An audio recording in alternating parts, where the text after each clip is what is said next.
Ndugu watazamaji, leo nina wazo nataka kuwashirikisha. Ndani ya Afrika yetu tumekuwa tuna migogoro mingi sana ya kiuongozi, na mimi nadhani hii migogoro inachangiwa na mfumo wa uongozi ambao tuko nao. Tukumbuke kwamba wakoloni lengo lao kubwa lilikuwa ni kutawala, sio kuongoza.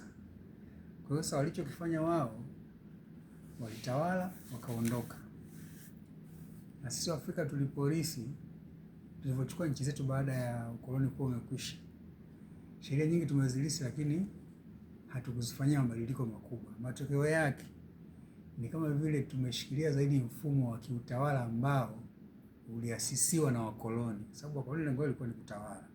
Kwa hiyo tukawa tumeushika mfumo wa kiutawala zaidi kuliko uongozi. Na hapa ningependa kusema jambo moja.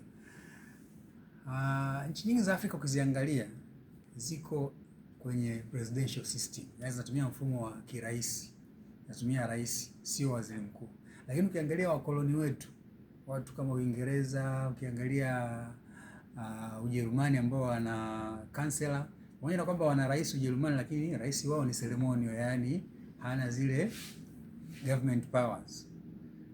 Kwa hiyo yule rais wao yeye ni kama ni mkuu wa nchi, yaani ni rais wa state, naona sio kiongozi wa serikali. Kwa hiyo sasa mfumo ambao tunautumia sisi presidential system wa nchi nyingi za Afrika, inabidi tubadilishe, tutumie parliamentary system, kwa sababu kwenye parliamentary system yule waziri mkuu ambaye anakuwa kiongozi mkuu wa nchi anakuwa sio mungu mtu, lakini pia nchi inakuwa stable sana, kwa sababu mambo mengi yanajadiliwa bungeni na yanaamuliwa bungeni. Na pia hakuna zile kwamba kiongozi mkuu wa nchi ndio atateua labda mkuu wa majeshi, atateua mkuu wa usalama wa taifa, atateua labda spika wa bunge. Kuna kamati mbalimbali ndio zinahusika na huo uteuzi. Sasa Afrika tukiswitch kutoka kwenye presidential system tukienda kwenye parliamentary system, tutakwenda vizuri sana na migogoro mingi itapungua, kwa sababu tutakuwa hatuna marais ambao ni au wakuu wa nchi ambao ni miungu watu.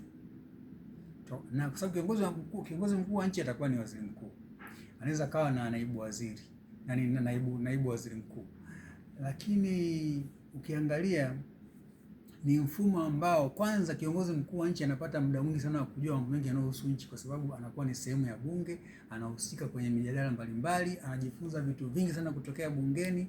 Lakini pia ule ukaribu wake na wananchi, kwa namna ambavyo wanahudhuria bungeni na nini, ni tofauti na rais. Hiyo ni mojawapo ya faida. Faida nyingine ni kwamba gharama pia za ukitumia presidential system, ina maana utakuwa na makamu wa rais, utakuwa na rais mwenyewe, alafu ndio unashuka huku chini kwa waziri mkuu.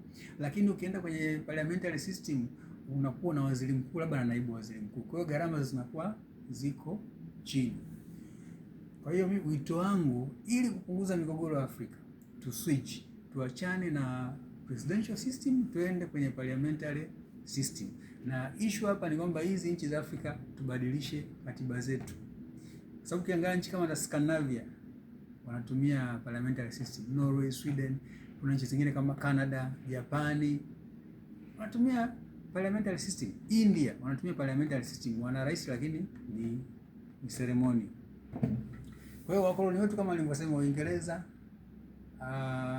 Ujerumani wanatumia parliamentary system.